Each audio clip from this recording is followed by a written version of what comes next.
Good morning बच्चों।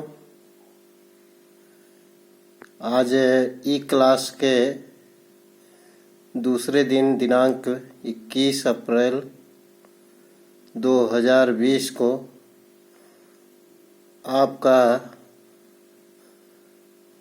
आपको सामाजिक विषय के अंतर्गत कक्षा 7 में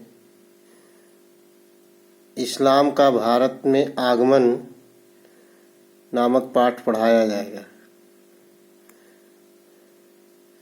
बच्चों, भारत में इस्लाम का आगमन कब और कैसे हुआ, इसके संदर्भ में जो भारतीय इतिहास से हमको जानकारी मिलती है वह मोहम्मद साहब के जन्म से मानी जाती है। इस्लाम धर्म की शुरुआत मोहम्मद साहब के जन्म से मानी जाती है। मोहम्मद साहब का जन्म मक्का में 570 ईस्वी में हुआ था। उस समय मक्का अरब देश का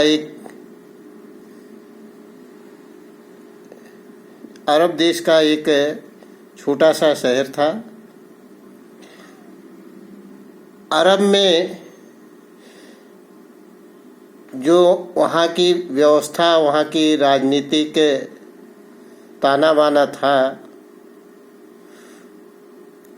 लोग छोटे छोटे टुकड़ों और कबीलों में बटे हुए थे और वो आपस में प्रायः संघर्ष करते रहते थे।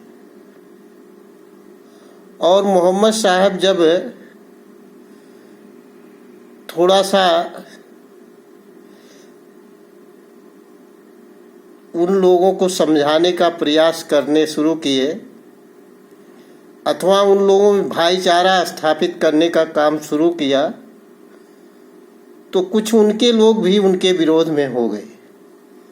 लेकिन फिर भी मोहम्मद साहब भाईचारा स्थापित करने का प्रयास करते रहे और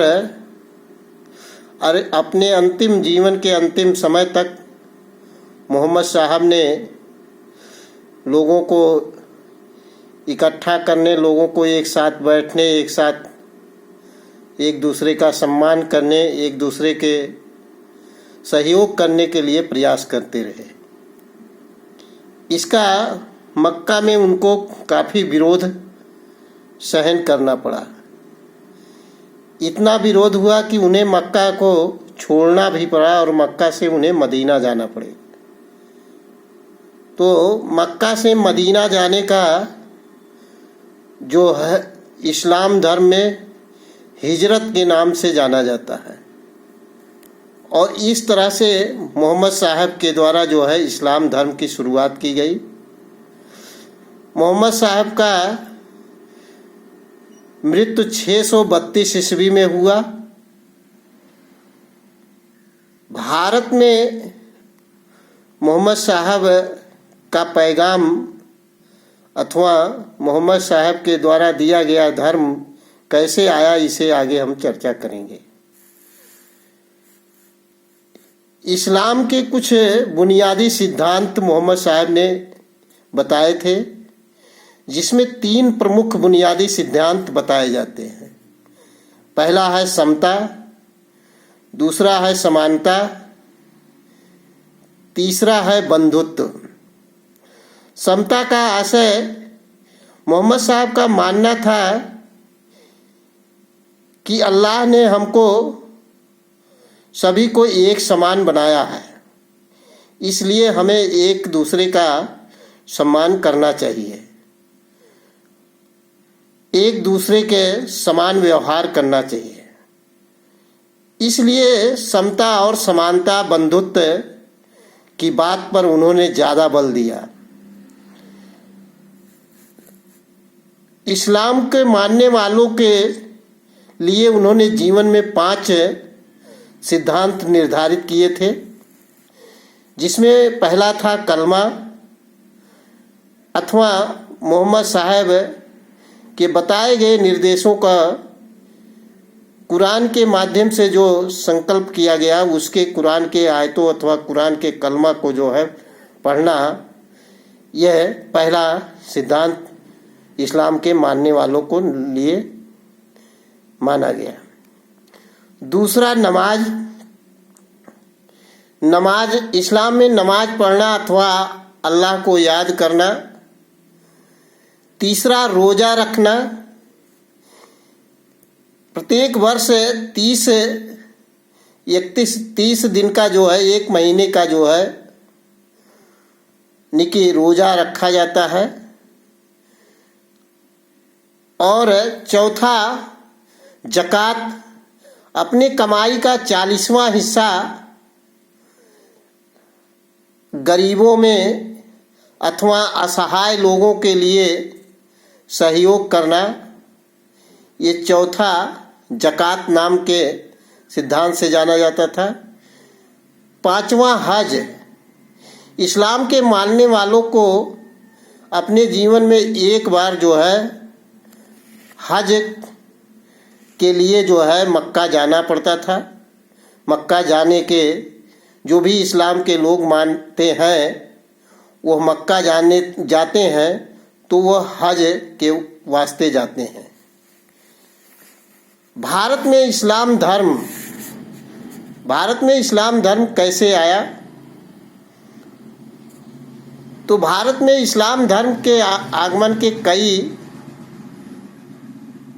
कारण बताए जाते हैं, जिसमें पहला कारण बताया जाता है अरबों का आक्रमण।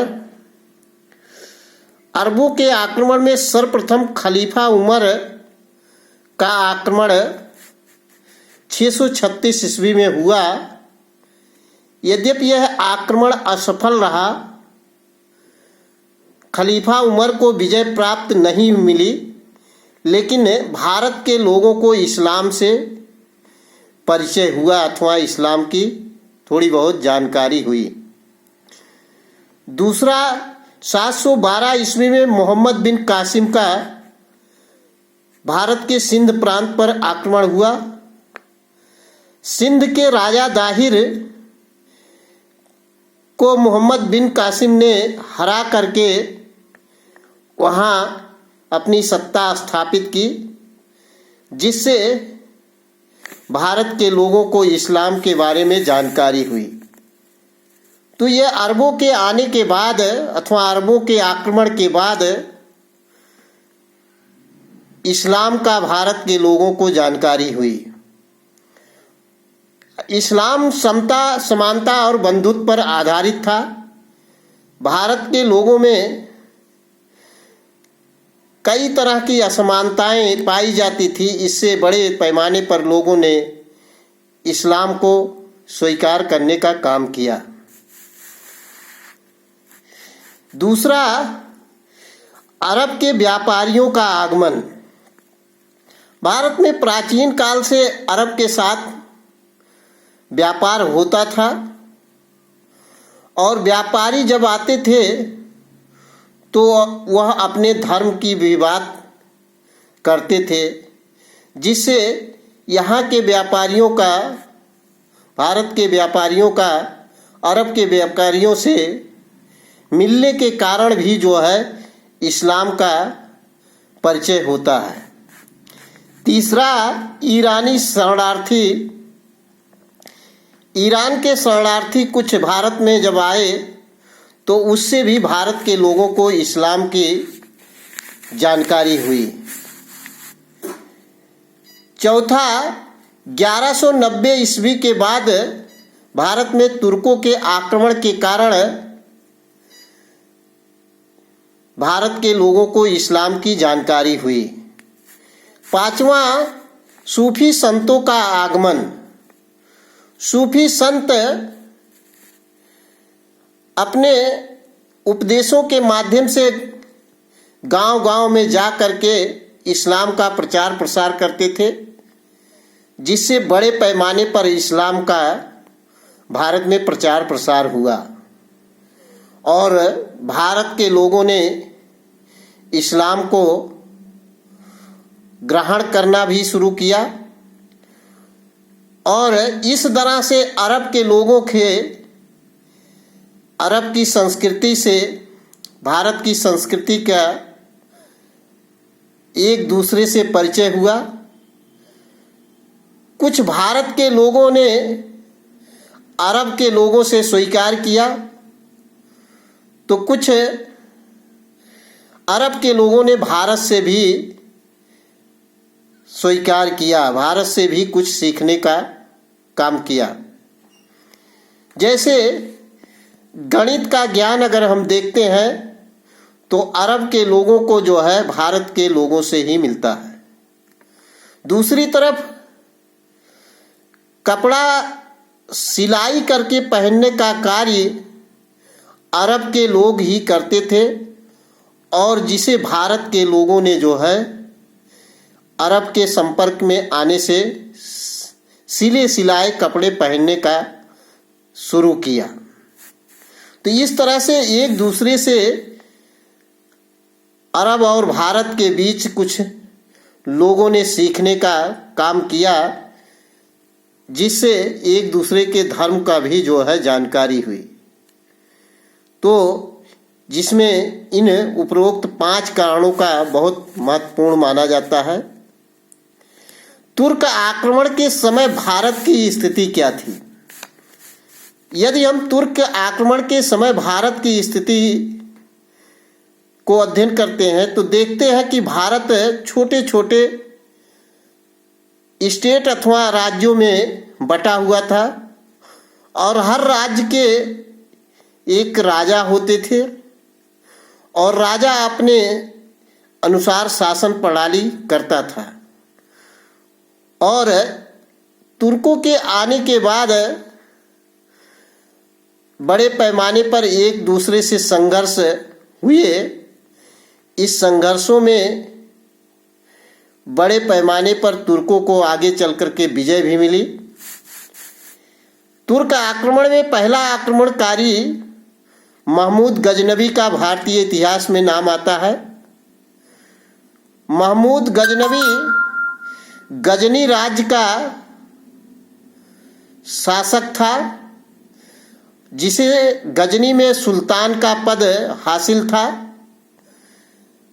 महमूद गजनवी भारत पर 1000 से 1025 ईस्वी के बीच लगभग 17 बार आक्रमण किया, जिसमें सोमनाथ के मंदिर पर 17वीं बार आक्रमण के बाद जो है विजय प्राप्त किया, और वहाँ से अपार धन संपदा वो लूट करके लेकर गया। और इस तरह से जो है तुर्कों के आक्रमण के बाद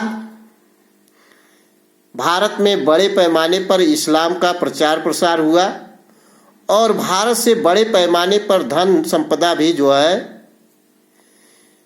तुर्क आक्रमणकारी जो है अरब देश को ले गए। तो आज मोहम्मद गजनवी के आक्रमण तक ही आपको बताया जाएगा। अगले दिन पाठ का शेष भाग आपको वीडियो के ही माध्यम से आपको जानकारी दी जाएगी। आप लोगों से कुछ सवाल कुछ गृह कार्य के रूप में आपको दिए जा रहे हैं, जिसमें आपको पहला कार्य करना होगा कि भारत में इस्लाम का आगमन कब हुआ। दूसरा, इस्लाम के संस्थापक कौन थे। तीसरा, मोहम्मद गजनवी का सोमनाथ मंदिर पर अंतिम बार आक्रमण कब हुआ था। तो धन्यवाद। अगले दिन शेष आपको जानकारी दी जाएगी। आप लोगों से अपील है कि आप लोग इस वीडियो को देख करके और जानकारी हासिल करेंगे। घर में रहें, सुरक्षित रहें। धन्यवाद।